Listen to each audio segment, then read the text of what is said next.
How to file a statement of personal property.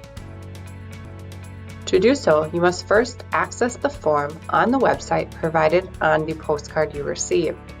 The website is www.accurateassessor.com. Once to the web page, click on the personal property link on the top of the screen. This will give you access to 3 different types of forms: a print form, a fillable form, and an Excel form. For this example, we will use fillable PDF form. To begin, please enter the owner name, any attention to, and the mailing address on the top of the form. Then proceed to the property address section and type in the property address at which the assets are located. Then give a brief description of the business type and click what type of ownership it is. Over on the right-hand side, you will see an FEIN and account number. If you do not know these numbers, that is okay, and our office will fill them in once we receive your form. It is extremely important, however, that you do select the county and municipality that these assets are located in. This is where you will receive a tax bill from. If there was any change to the property, please indicate it here in the next section. There's a type of change, which means discontinued or closed, sold, incorporated, or moved. Please select the type of change, enter the date of the change. If the property did sell, please enter the new owner's information over on the right-hand side so that we can update the account information and send the form to the new owners. Next is the preparer and owner information and signature. Oftentimes the preparer and the owner are the same. If you are using a tax accountant, that is where the preparer information will go, and your information as the owner would go on the right-hand side. Now we will move on to the schedules. Schedule A on the first page populates once you fill out the rest of the schedules, and we will talk about this later. Moving on to filling out the schedules on page 2. The first schedule on the second page is Schedule B, Boats and Watercrafts. I realize that most of you don't have boats to run your business, but a few of you will. So if you do have those, you put that here under Boats and Watercrafts. Column 1 is description, so say pontoon. Column 2 is the year you acquired or the year that you purchased the boat.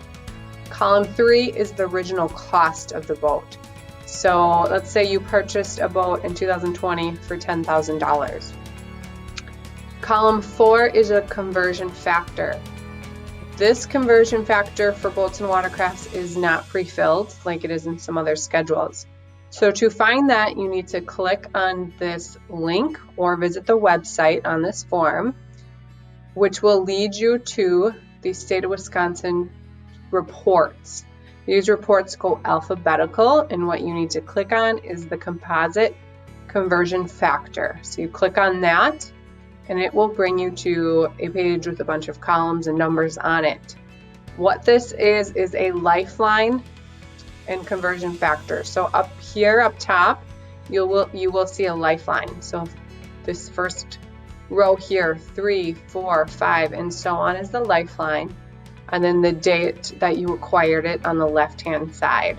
So if you purchased a boat in 2020, you're going to look at this first row here for the 20-year lifeline, which you'll see on the second page since this only goes to the 13-year lifeline.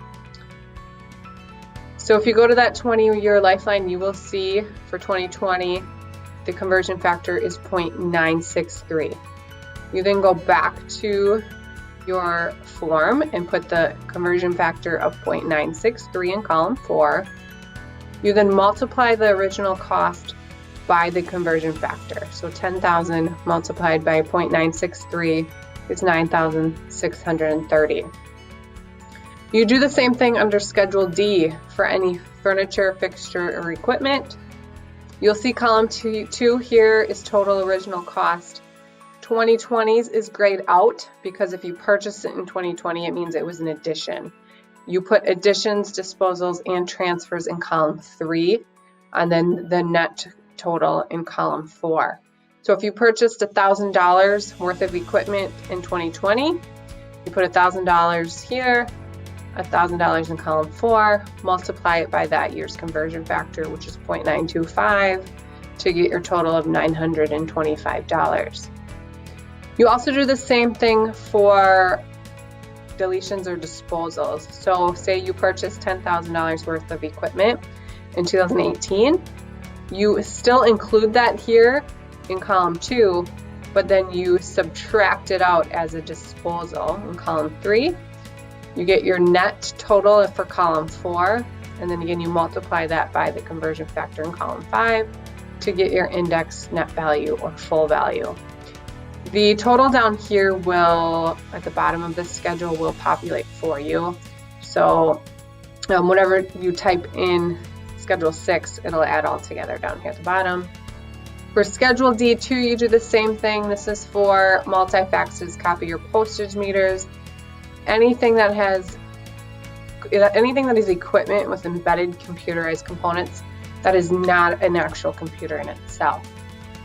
Those go here. Schedule B is building on leased land. It is a building on land that you do not own, or a building on land that is managed forest in a managed forest program, which could be a shed on land you don't own. So say you have a shed on land you don't own. For property description, you put shed. Say, let's pretend we acquired this in 2020. We bought it for $5,000. You put your opinion of value in column 4. We will take a look at it as assessors and come up with our fair market value. Just because you put an opinion of value here does not mean that you will use it and that will be your value, but the form does require it. Schedule F on page 3. This is going to be anything that you are leasing that you use for your business that you do not own. So column 1 is going to be the company or the person that you are leasing from and their mailing address. Column 2 should be a description of the item, a copy machine or a computer or whatnot. You put that here. Column 4 is going to be the year that it was installed. Column 5 is going to be the original cost of the item, if you know that. And then column 3 is your gross annual rent. So how much you pay to lease that equipment for the year. Schedule G on the 3rd page is a flat amount for supplies. The supplies that you have on hand as of January 1st. The items can include office equipment, medical equipment, janitorial cleaning. It does not include anything that's of inventory to sell for retail. It's just your supplies that you use for your business. Next on the 3rd page and last is going to be Schedule H. Schedule H is all other personal property. Big items like signs, billboard, leasehold improvements that goes on Schedule H. Same format as the rest of the schedules. Column 1 is going to be the year you acquired it, property description in column 2, the value you paid for the item in column 3, the conversion factor, which again you find at the website if you click on this link or go to the website, that is under Schedule H. And then you find that conversion factor and put it in column 4, and then multiply column 3 by column 4 to get column 5. So that is again the big ticket items, leasehold improvements, billboards, signs, those sort of things. At the end of page 3, you will find a section to complete if you are leasing or renting your building. Please put that information here. And again, it goes by start of the lease, end of the lease, the square foot that you are leasing, and the annual rent that you are paying. Now that we've gone through each of the schedules on page 2 or 3, if you go back and look at Schedule A, you will see that it all populated for you and you have completed your form.